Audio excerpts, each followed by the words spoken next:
I'll be happy enough for both of us, said my sister, who stole John from me. She sent me an invitation to her wedding with Peter, trying to show off. But Mom and I will go, I said. We'll show her a real spectacle. Normally, my parents are kind and rarely angry, but it seems they've had enough of my sister's wrongdoing. Attending the wedding with a fearsome smile, the ceremony turned into a nightmare, not a celebration. My name is Grace Turner.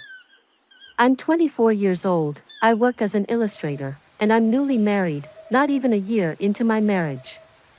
My relationship with my husband, Peter, was strong. We met through a friend and didn't take long to start dating.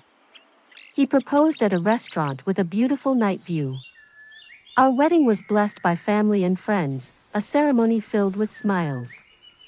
One day, as I was about to send John off to work, I noticed he left his smartphone in the living room and brought it to him. Peter, you forgot your phone, I said, handing it over. He took it, slightly panicked. Thanks, that helps.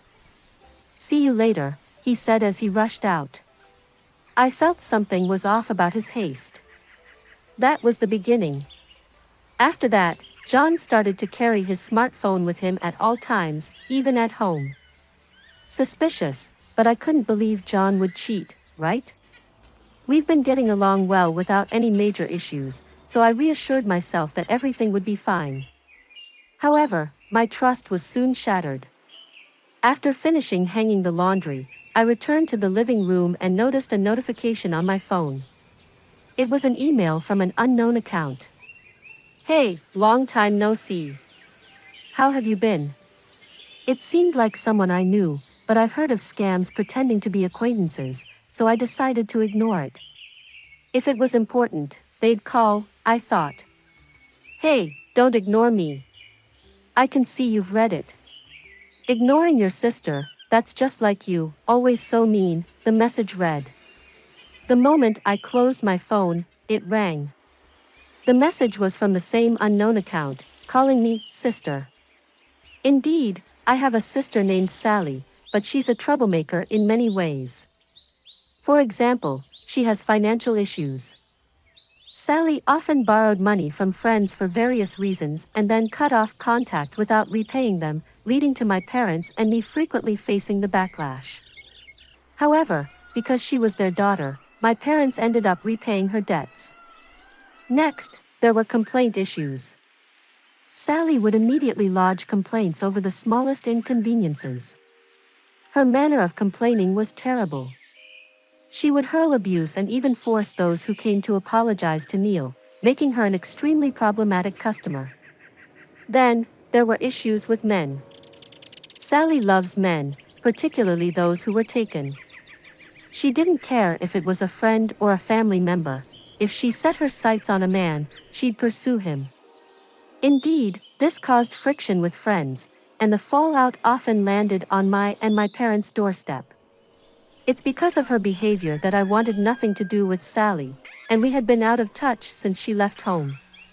But there was the word sister in the smartphone message. If it was her, I had a bad feeling and hesitated to reply. Deciding to leave it be, whether it was Sally or some imposter claiming to be my sister, I wanted no part of it. However, my phone kept pinging annoyingly until I decided to open it to block the sender.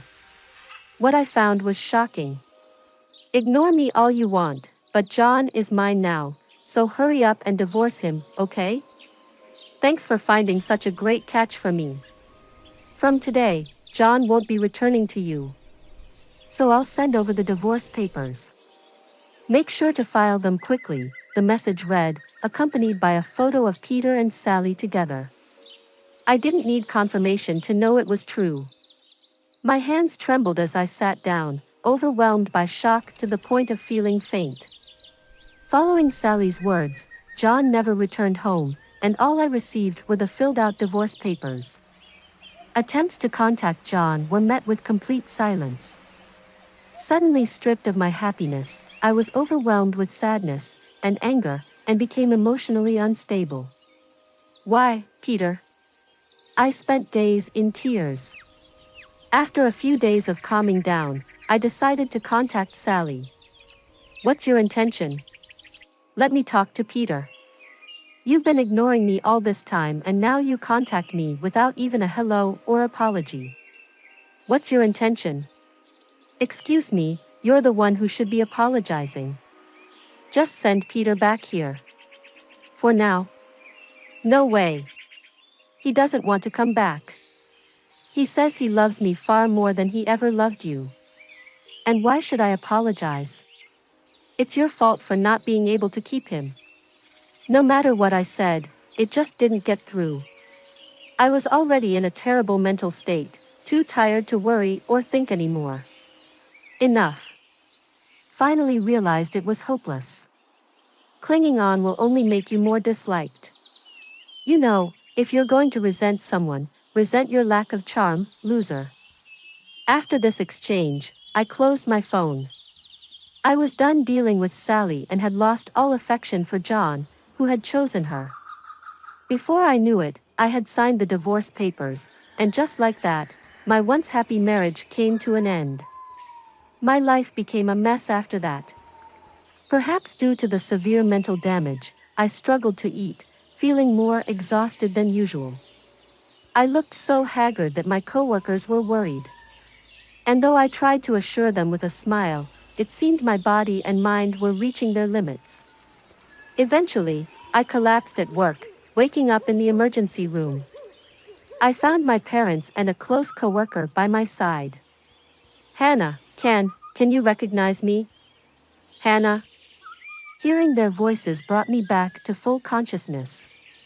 Looking around, I realized I was in a hospital. Recalling my last memory, oh, I collapsed, didn't I? My dad let out a sigh of relief. We were shocked when the hospital called. Aren't you overworking yourself? He suggested. But I knew the real reason. It was the stress from John and Sally. Maybe, I muttered, and my mom quickly pressed the nurse call button to summon a doctor. After being examined, they decided to keep me in the hospital for observation. Are you eating properly? Getting enough rest? My dad bombarded me with questions, worried. While I assured him I was okay, my mom asked him to buy some drinks and anything I might be able to eat. He agreed and left the room. Hey, Hannah, something's up, isn't it? I thought so too. You've looked worn out lately, and this has never happened before. Women are said to have keen intuition, and it seemed to be true. I sighed and told them both about everything that had happened. I found myself crying in the middle of explaining, realizing I had reached my limit without even knowing it. I thought I was okay with it all, but turns out I don't understand myself. As I forced a laugh, my mom squeezed my hand tightly. I had no idea all this was happening. Why didn't you tell us sooner? It's the first I've heard about the divorce. Sorry to say this in front of you, Mom, but is Sally out of her mind? I can't believe it. Both of them showed their anger towards Sally, and I could feel they were genuinely worried about me. I didn't want to worry anyone, nor did I want to make a big deal out of it. I thought it was something I could overcome on my own. I didn't want to trouble or worry anyone around me. I felt embarrassed about the situation, and part of me believed what Sally had said might be true. Maybe it's my lack of appeal that caused all this. That's nonsense. What are you talking about? Anyone can see that Sally and your ex are the unbelievable ones. Natalie is right. You did nothing wrong. To think you were suffering all alone, I'm so sorry. Both looked like they were about to cry. I regretted not relying on those around me more. My mom suggested I come back home for a while, considering my mental and physical state. And after the doctor also recommended rest, Natalie took care of the paperwork at work with my medical certificate. When my dad returned with drinks and heard about me resting at home, he immediately said I should come back later. Natalie managed to explain everything to my work, and HR told me, "You've got plenty of paid time off saved up, so take your time off to rest." After thanking Natalie, She told me she'd do whatever she could and that I should lean on her anytime. Over the next few days, I stayed at my parents' house. Natalie occasionally visited, and I could tell my mind and body were gradually recovering. I realized that bottling things up isn't good. Today, Natalie visited again, and as we were enjoying a cake prepared by my mom, my phone rang. Curious, I opened it, and my heart raced. "Hey there, how are you doing? Thought you might be wondering about us, so I decided to reach out." It was Sally, who I hadn't spoken to since the fallout. I regretted letting my guard down and checking my phone. Natalie noticed the change in my expression. "What's wrong? Are you okay?" Yeah, I'm fine," I replied, but it was clear something was off. Natalie asked if she could see my phone. I didn't want to worry her, but I had just realized that bottling things up wasn't good, so I nodded and handed her my phone. Natalie looked puzzled as she read the message. "What's this? Is she picking a fight? This is Sally, right?" I nodded in response, and Natalie closed the phone. "Just ignore it. Let's block her. No point in dealing with someone like this," she suggested, and I agreed. Opening my phone to block Sally, just then, another message from Sally came in. "We've been living together smoothly since then, and guess what? I got pregnant. You might be thinking already, but nope. Peter and I started our relationship 6 months ago." The word pregnant made time stop for me. We had been trying to conceive during our marriage. "It would be great if we could be blessed with our baby soon," we used to say. This message cut me deep. Tears started flowing, and Natalie, seeing me cry, took the phone from my hand. After reading the message, she yelled, "What? I can't believe this. I'm so mad I could explode. We should sue them." Suing was something I had considered when I first received the message, but now I didn't have the energy or will to pursue it. "I just don't want to deal with this anymore," I muttered. Natalie calmed down. "Sorry, I got too emotional. You're right, it's best not to get involved." Natalie's comforting back rub felt so kind, and I cried a bit more. Then my mom came into the living room, having seen what happened. "Hey, Hannah, I haven't told your dad about this yet." I understood what that meant, knowing this would infuriate my dad. "But I think it's time we told him." My mom's solemn words struck me deeply. I took a moment to think. "I also believe it's time to talk about it. This is just too much," I concluded. Natalie's words convinced me too, so I decided to let my mom talk to him. My mom said she would talk about it, so I decided to leave it to her. After Natalie went home and it got dark, my dad returned from work. "Wow, smells good in here today too. What's for dinner, Dad?" "Welcome home. I'm back." According to Mom, Dad has been in a better mood since I came back home. Dad's usually not one to be in a bad mood, but he seems happy every day. And Mom told me how glad she was that I came back. Those words made me genuinely happy, and grateful to have a place where I feel at peace. However, today, Mom had a serious look on her face as she started a conversation with Dad.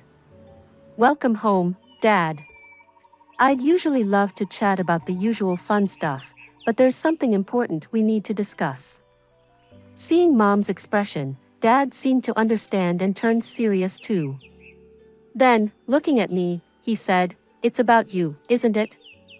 Let's hear it." Dad's face was kind, and just looking at him almost made me cry. After explaining everything to Dad, his expression was calm but carried an air of anger, almost frightening. "I see, Hannah. For now, don't block her yet, huh? You don't have to read the messages, but wait on blocking her," Dad advised, and I nodded, understanding. He must have his reasons. Mom tends to accept Dad's opinions in situations like this. "For now, Hannah, don't block Sally. And if she contacts you, just don't read it. It might be good to let Natalie know too. Understood. Thanks for telling us, Hannah. You're okay. You've got your dad and mom here for you, and Natalie too. Dad and mom's kind words and smiles made me so happy. I ended up crying with relief. Seeing this, both my parents laughed. My heart felt incredibly warm. That night, I told Natalie, and she said, "It's great you have such supportive parents. And you've got me too." I looked up at the night sky, truly feeling it. After further discussions, I decided to move back home. Moving meant returning to my parents' house since the office is within commuting distance from their home. Natalie suggested it might be better for my mental health than staying in a house filled with bad memories. The rental contract was in my name, so I took care of the cancellation and sent John's belongings to his parents' house on the day of the move. I also took care of the mail forwarding at the post office and completed the move.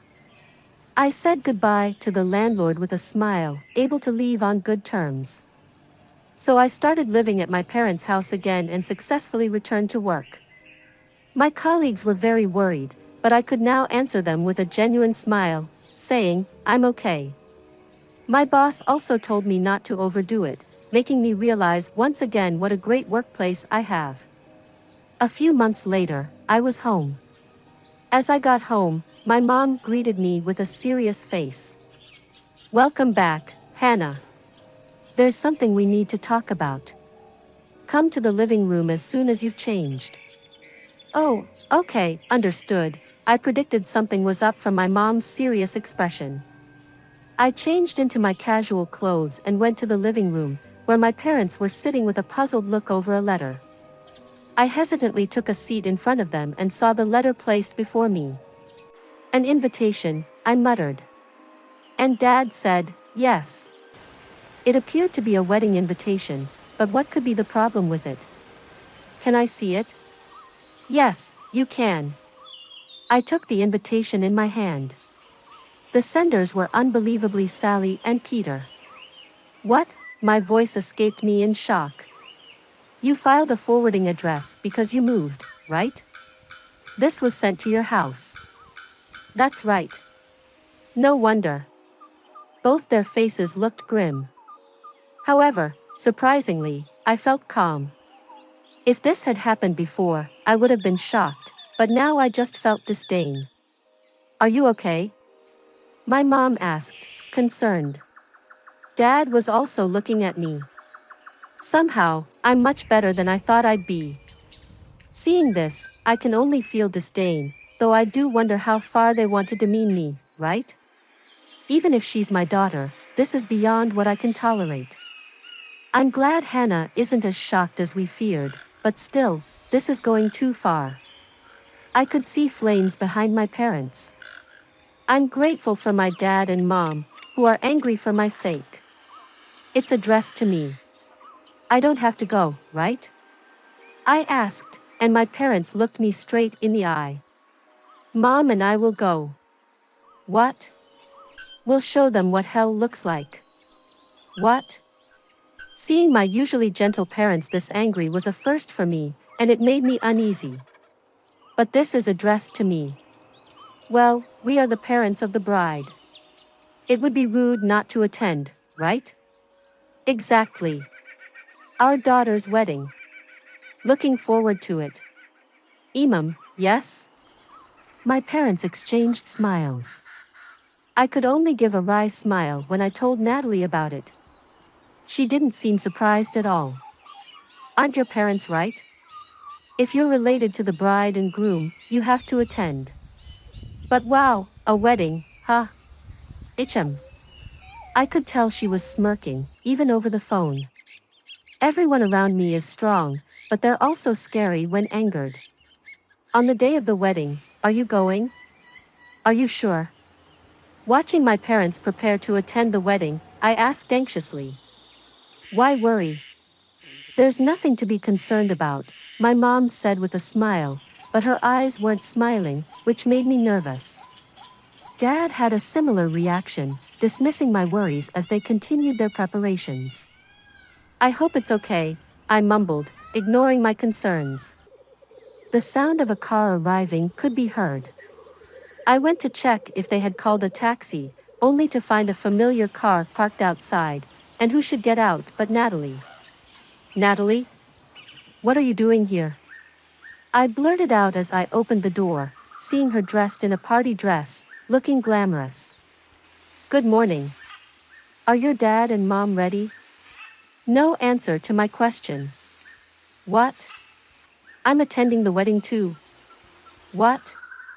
I was shocked by Natalie's statement. When my parents came out of the house when I asked them what was going on, it turned out that one of Peter's relatives was a friend of Natalie's, and after learning about the situation, she was invited to attend as his relative's girlfriend. My parents didn't object; instead, they seemed enthusiastic about going together. As I wondered what they were thinking, Natalie said, "I can't just stay quiet after what happened to Hannah. You understand, right?" Though I was anxious, I agreed. Then my parents and Natalie left for the venue in the same car. I thought maybe I should go too, but Natalie seemed to read my mind and said, "If you want to see, I can show you through a video call." I decided to stay home and rely on them. Curiosity got the better of me, so I contacted Natalie for a video call. Upon arriving at the venue, my parents and Natalie went to the reception. Natalie was listed thanks to Peter's relatives' arrangement, but my parents weren't on the guest list since they weren't invited. The receptionist went to confirm their names, and then Sally appeared. Sally was surprised to see my parents and couldn't hide her confusion. "Why are you here?" "Why? We're the parents. It's natural for us to come." "There was some mistake, and we didn't receive an invitation," my parents said, which made Sally force a smile. The invitation was meant for Hannah." "Yes, we were surprised when Hannah told us. We had no idea about the wedding since Hannah couldn't make it today because of work. We came instead. Sending an invitation to Hannah is fine, but you should have sent one to us too. It wouldn't look good without the bride's parents, right?" My dad mentioned the lack of an invitation twice. Although I couldn't see my parents' expressions through the video call Natalie was sharing, I could imagine. "Right, yes, I am your daughter after all. Of course, you'd be happy." Sally seemed to genuinely believe my parents came for her sake. I thought she was delusional. Then John appeared. He turned pale at the sight of my parents. "Relax, Peter. They came to celebrate with us. They must love me, especially since Hannah is like that," Sally reassured Peter, who seemed relieved and greeted my parents with a smile. John's parents also joined in, and the atmosphere became friendly and warm. Seeing my former in-laws chatting happily, a memory of being fondly cared for by them stings a bit. I wondered if they were only nice to me because I was their son's wife, which was a bit shocking. Maybe it was indeed the right decision not to go. I murmured. Then the scene shifted to the ceremony and then to the reception. At the reception, Sally and Peter made a happy entrance. Natalie occasionally asked me if I was okay, but I was surprisingly fine watching the two of them. "I'm okay." More than anything, I was worried about my phone's battery, but she reassured me she had a portable charger well prepared.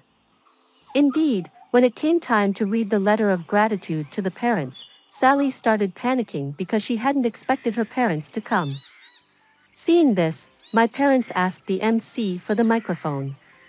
Today, we weren't supposed to come, so, understandably, Sally wasn't prepared. "As a surprise from us, we'd like to convey a message to our daughter, Sally." The venue erupted in applause. Sally, seemingly relieved by the save, smirked and clapped. "Dad, I'm so happy." Her exaggerated gratitude was irritating. I continued watching, feeling uncomfortable. My dad then started something unbelievable with a smile. "Our surprise from us to you is this: he announced, and suddenly the doors of the reception hall opened, revealing several men standing there. They all were looking outraged. I watched the scene, wondering what was going to happen. Sally turned pale at the sight of them. Our Sally is so charming that she has received affection from many men. The kind Sally has responded to all these feelings, making her our pride and joy. And today, these gentlemen wanted to give us a prize, so we brought them here. Wait, Dad? How did you know? Sally? I had no idea you were so. Considerate now, gratefully accept this surprise. My dad initiated, leading to the men storming the stage, expressing their anger.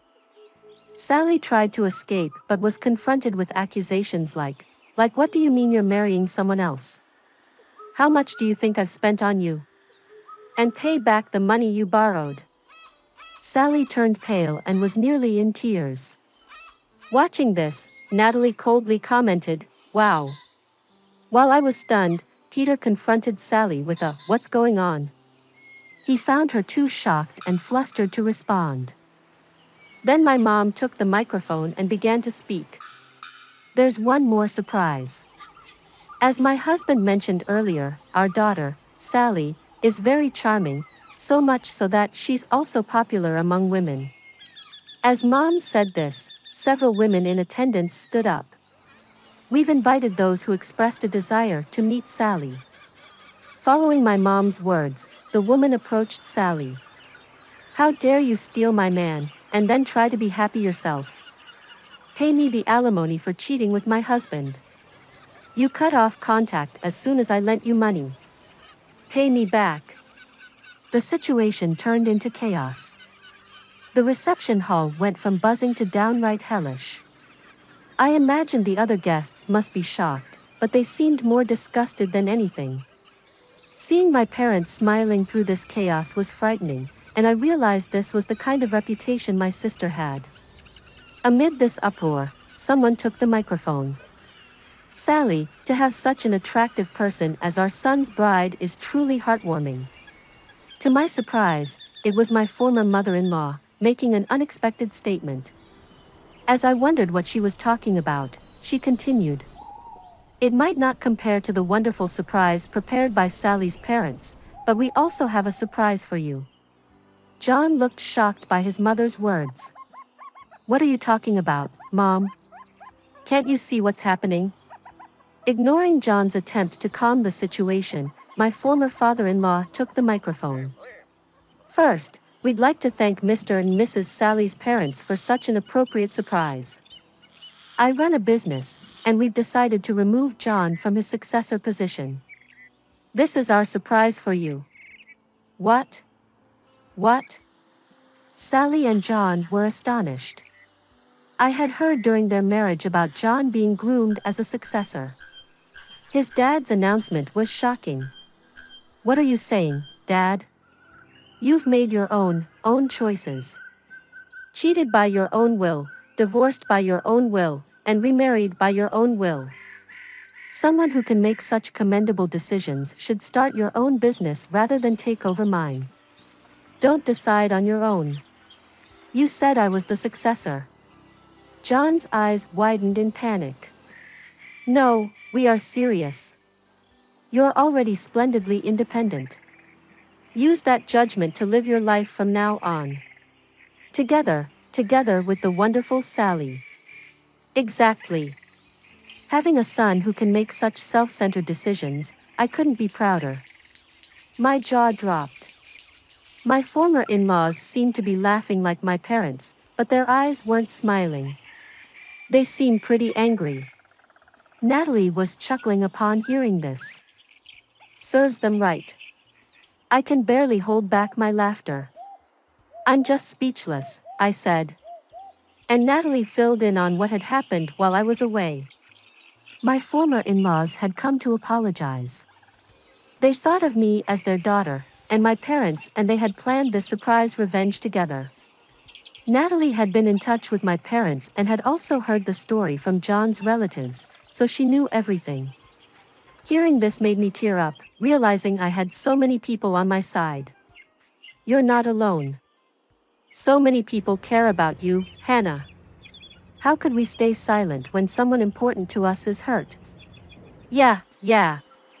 I cried and couldn't speak properly, just nodded. Thank you. When I finally managed to say, thank you, I saw my parents and former in-laws smiling kindly at me through the screen. The chaos continued at the venue with the staff trying to intervene in the disastrous situation.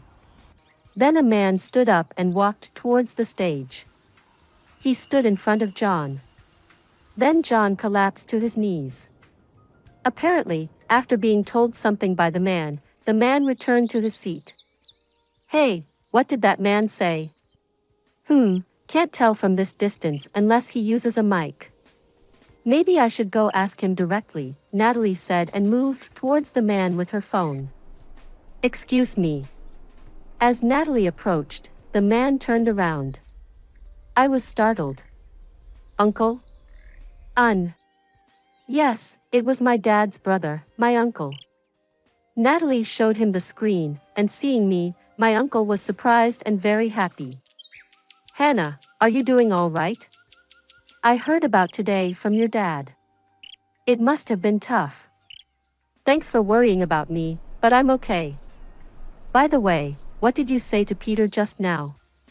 That this hotel is run by me, so I told him I'll be claiming damages. The reception hall is a mess because of the bride and groom. Hearing my uncle's words, both Natalie and I understood. That's why Peter turned pale after talking with my uncle for a bit. I felt encouraged again. Trying to see Sally through the camera proved difficult due to the crowd of people surrounding her. This wedding had become anything but a celebration. Looking around, many guests had started to leave. Among them were some of Peter's colleagues I recognized, but even that colleague left the venue with a puzzled expression. I thought to myself, well, that figures. Feeling somewhat relieved, the wedding ended in disaster with Sally and Peter looking pale and exhausted at the end. And now the bride and groom will exit, the MC announced. But by then, almost all the attendees had left, and the only ones clapping were our parents, former in-laws, Natalie, and some of John's relatives. When my parents returned home, I went out to greet them, and surprisingly, Natalie and Peter's parents were with them. I was a bit shocked but bowed to my former in-laws. I'm sorry for not being in touch. I regret that our marriage ended this way, despite your kindness. I had been feeling guilty for not apologizing to my former in-laws after the divorce, so I took this opportunity. My former in-laws, with tears in their eyes, placed their hands on my shoulders. We should be the ones apologizing, they said. But I insisted it was unnecessary and thanked them for their care during the marriage. After that, we all had tea and chatted happily, thanking each other for the wedding events, and parted on good terms. I felt like I finally had closure and felt refreshed. A few days later, my phone rang during work. It was a message from Sally. I had forgotten to block her, but upon checking, it was a barrage of complaints. Your fault, our wedding was ruined. Take responsibility. You told our parents, didn't you? Jealous much? Don't project your unhappiness on me. Pathetic loser. I pondered for a moment, then asked Natalie, who was at the next desk, can I still claim alimony for the affair? Easy. She's been sending enough evidence herself, right? Feeling completely over it, I decided to hire a lawyer to claim alimony. I saved all the exchanges and images sent by Sally and replied to her. Thanks for all the evidence of the affair. A lawyer will be in touch, so please stop contacting me directly. A lawyer? What are you thinking? Stop it. Sally started deleting the messages and images she had sent. After telling Sally that all evidence was saved, she visibly panicked and started apologizing. Sorry, it was all lies. I'll give John back since he's no longer going to be the CEO, and I won't say anything terrible anymore. Please spare me the alimony. I already have debts as it is. That's none of my concern. I don't want John, and well, do whatever you like. It might have been good that you took him. I don't need a man who cheats, and in the end, you protected me. Thanks, sis. I sent that and cut off contact after blocking Sally. She tried to reach out from different accounts, but I blocked those too. I consulted with the lawyer I was referred to and submitted the evidence. They were quick to act on it. Next, I started receiving messages from Peter. Perhaps things weren't going well with Sally. He sent me creepy messages like Romeo, which I ignored and also blocked. My parents handled it when he tried to contact the house, wanting to talk to me. Frightened by my parents, he hasn't contacted me since.